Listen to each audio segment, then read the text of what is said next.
In a news article by Tariq Bashir and Meher Hussain, let's not for one second pretend the Middle East wasn't fed up of the Palestine problem. As fast food joints and clothing brands who have never hidden their support for Israel mushroomed globally, the Middle East opened and welcomed them with arms wide open. And why not? It's economic, not political. Plus, public support for Palestine by the rulers that be was always vocal because of the concept of Muslim brotherhood and a shallow representation of people's outrage. As history has repeatedly shown, people and politics don't always mean the same thing, especially in lands where ethnicity, tribes, castes, and sects in particular are definitive of identity and allegiance. With US influence waning over post-war on terror and China spreading, there was a recognition that new alliances needed to be formed, and post-Iraq and Syria wars, the Middle East region had begun to recognize that Palestine was a cause that simply had to be forgotten to forge new relationships to remain relevant and stay secure.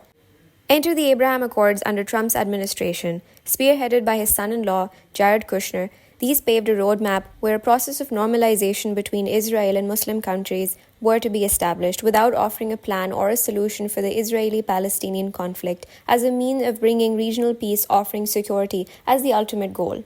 Several countries, including the UAE, Morocco, Bahrain, and Sudan, saw this as an opportunity to make their mark regionally by passing Saudi Arabia. No small act, and finally being able to have a stronger say. Pakistan teetered on whether to go ahead or not, eventually preferring to keep things under wraps, undoubtedly tempted by what Israel offered, such as arms, funds, spyware, and visits to holy sites. Again, the people could rage all they wanted, but economics and defense, that two-pronged hydra, rules the roost. What of Palestine? While some Israeli and American organizations working for the Abraham Accords engaged with Palestinians from the West Bank, Gaza remained out of the picture completely on the basis that it was ruled by Hamas and therefore not to be considered at all. The fact the people of Gaza never had much of a choice when it came to who ruled was never viewed with much sympathy, and so that was where the conversation ended. Palestinians with the West Bank were engaged were in a limited capacity, which essentially meant they needed to work with the Abraham Accords because the ultimate jewel in the crown was and remains Saudi Arabia. No room for dissent or any form of Palestinian recognition. To give Saudis some credit while normalization conversations were taking place, the Palestine issue is where the buck stopped. What was the solution, and how could any friendship take place as long as Palestine remained a problem? Never mind that Saudi had become friends with Iran, who supported Hamas. This three-way relationship between Israel, Saudi, Iran was clearly coming with too much baggage. Come October 7, 2023, a surprise attack by Hamas which has defined the world in the same way 9/11 did. While there is no excuse for violence, there is no denying that Hamas's actions did not take place in a vacuum. As phosphorus burned through the sky, are we to assume that the Abraham Accords are nothing more than mere ashes now? John Rakolta, previous US ambassador for UAE, believes Hamas attack have only reinforced that the Abraham Accords must be upheld, justifying it because enlightened leadership understood that to secure a prosperous and sustainable future, a new solution to the regional hate and division had to be found. This oversimplification of the complexities of Middle East is precisely why the Abraham Accords may not have had the impact it has hoped for. Yet, Saudi's entertainment of the Accords was a clear indication of the double game that was to be played at Iran's risk. The UAE had long wanted to position itself at the forefront with the arts and technology. By normalizing relations with a country building a reputation for startups, the Accords offered a global opportunity to the UAE, and trade and travel began between the two countries. But does that serve the unspoken interest here, which is to limit the support for Hamas and Hezbollah? Not quite.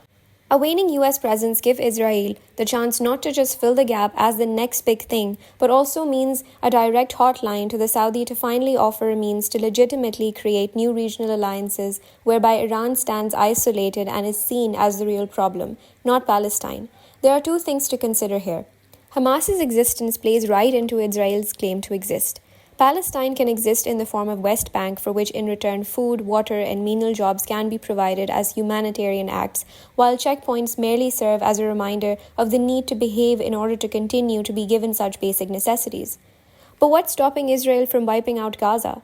There's a religious claim for the existence of an Israeli state, but in the Muslim narrative it doesn't work. So then there's a political need, and what can work better than having a hostile neighbor, one that Israel fed to stave off the PLO? Enter Hamas and its legitimacy. It's important to mention here that Israel's existence precedes the Holocaust, and the claim for the state has been a religious one. That this is a political war between Israel and Palestine comes after the creation of the Israel state. Israel's own Prime Minister Netanyahu stated in 2019 those who want to thwart the possibility of a Palestinian state should support the strengthening of Hamas and the transfer of money to Hamas.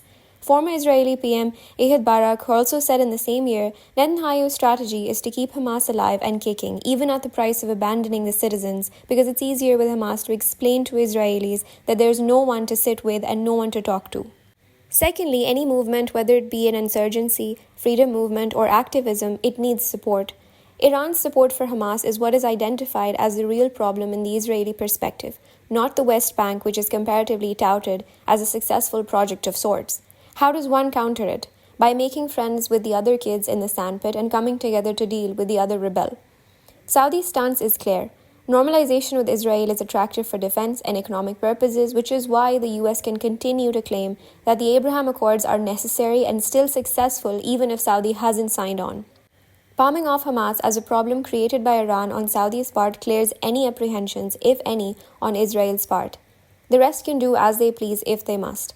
Far from ashes, this setback brought on by the current war is but a mere setback.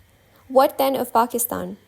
With the India-Saudi recent alliance leaving Pakistan out in the cold, it does come down to survival, and if that means dealing with Israel, then so be it. At least that is how it was pre-October 7th. Given the reaction of Pakistan's state and society in the form of outrage over the treatment of Palestinians, chances are the Abraham Accords could have suffered a setback here too, assuming that Pakistan's inclusion, although not specifically spelled out, was part of the broader Abraham Accords. Otherwise, seeing allies such as Saudi Arabia and UAE entertain Israel's offers of friendship only means a matter of time before Pakistan could potentially follow suit. As for Palestine, it will survive. After all, the world loves a charity case to ease off the guilt.